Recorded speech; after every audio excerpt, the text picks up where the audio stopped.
Hey everybody, welcome to my channel, and today I'm going to talk about nursing prerequisites, what to expect, and try to help you figure out which order to take them in. So the four main science classes that every nursing school is going to ask for is chemistry, which is usually medical chemistry, anatomy, physiology, and microbiology.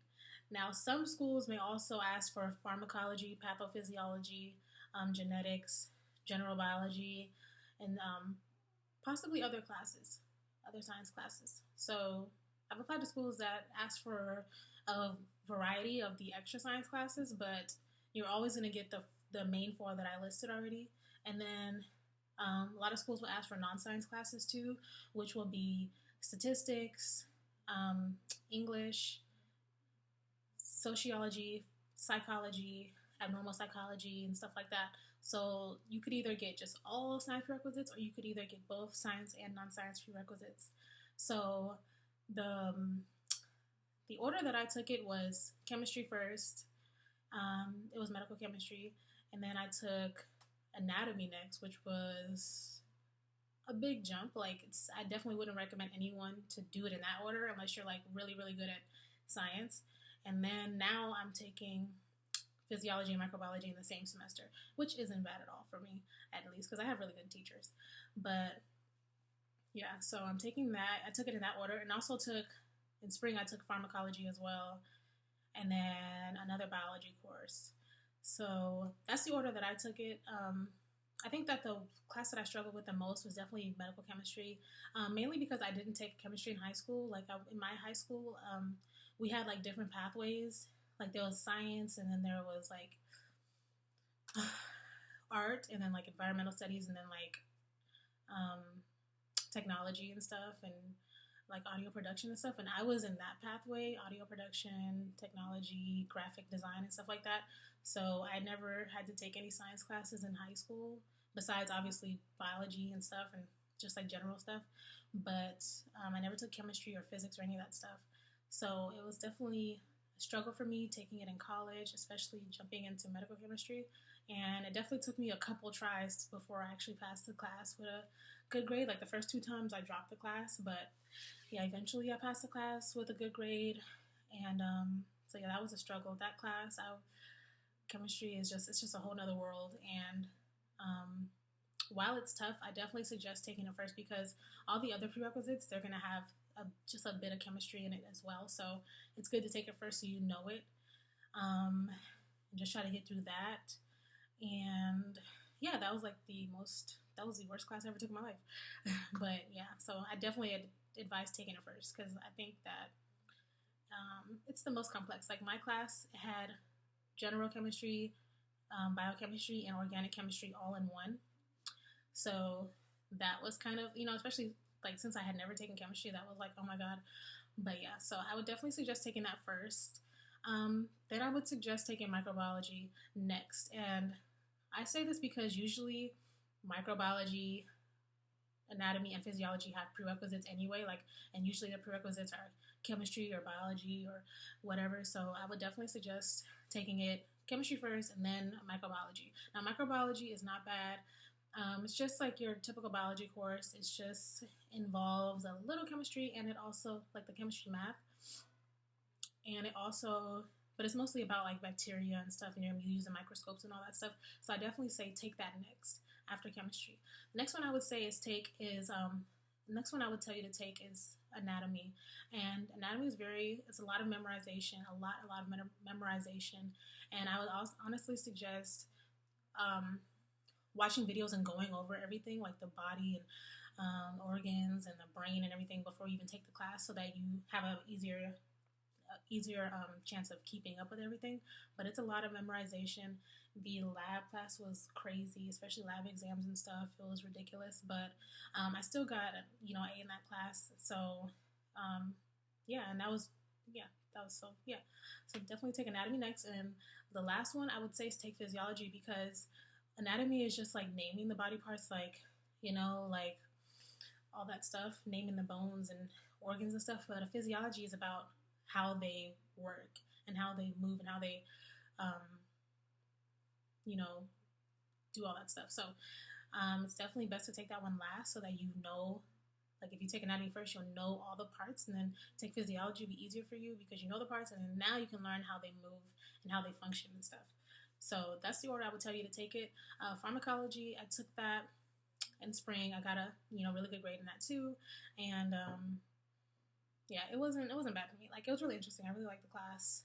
It's just about medications and stuff. So you learn about medications and you get scenarios and stuff, and you gotta diagnose certain things. But it's really good. Like it's really cool. It's like it's not the worst thing.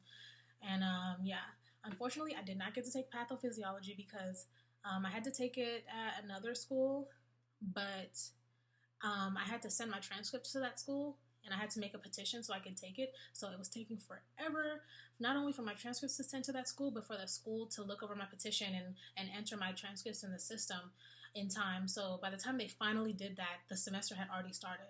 So I was not able to register for pathophysiology, and I'm still pissed off about that. And that caused me to not be able to apply to the school out here in California. So then that was the only California school that I was going to apply to, but I ended up not being able to apply for it because I couldn't get the physiology class, the pathophysiology class. And it was a huge requirement. Obviously, if I can't get it, then I can't apply. So that was annoying. So yeah, so you have those classes. Statistics, I passed statistics the first time with a good grade, so it's not bad. It's like math is really all about just memorizing the steps and applying them. That's all. So I would say even before you take chemistry, take statistics before any of the science classes, and just get that out of the way. So yeah, that is the order that I would suggest taking your classes. They're all doable. They're not impossible. I know a lot of people that change majors or change professions because of the prerequisites. Yes, they can be intimidating.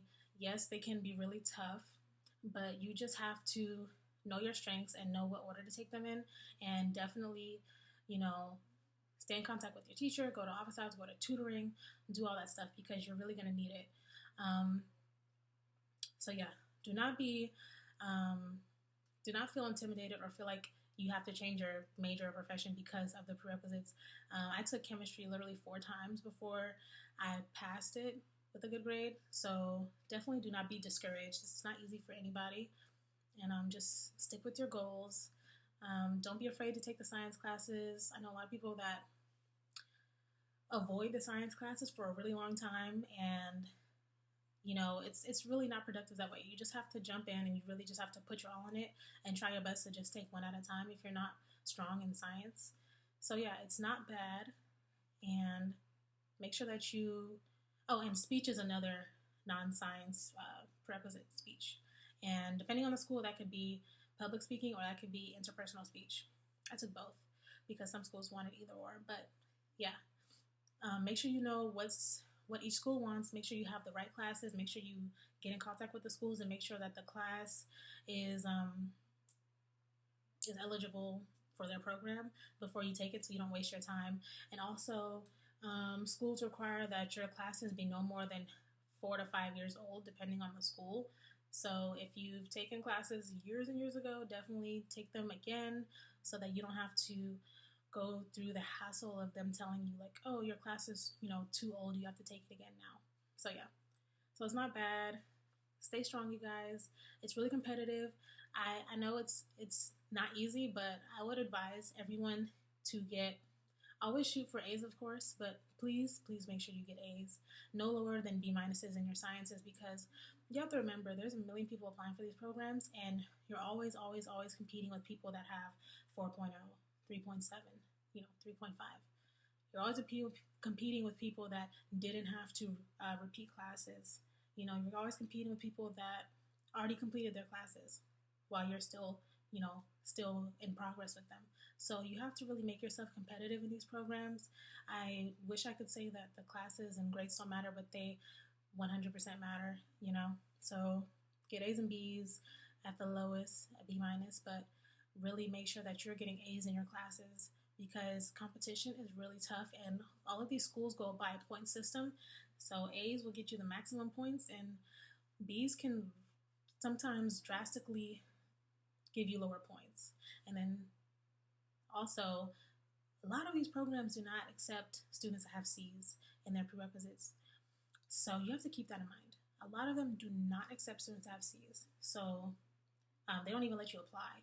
So like there are some that will, but there are a lot that do not. So, you know, that is another thing that kept me on my toes when it came to my classes. Do not do these prerequisites and just try to pass the class, or barely pass. You have to make sure that you get A's because you really want to look competitive. You really want them to believe that you can handle the program, especially if you're applying to an accelerated bachelor's program like I am. So, yeah. Thanks for watching my video. Please subscribe, and also if you have any questions, just comment below.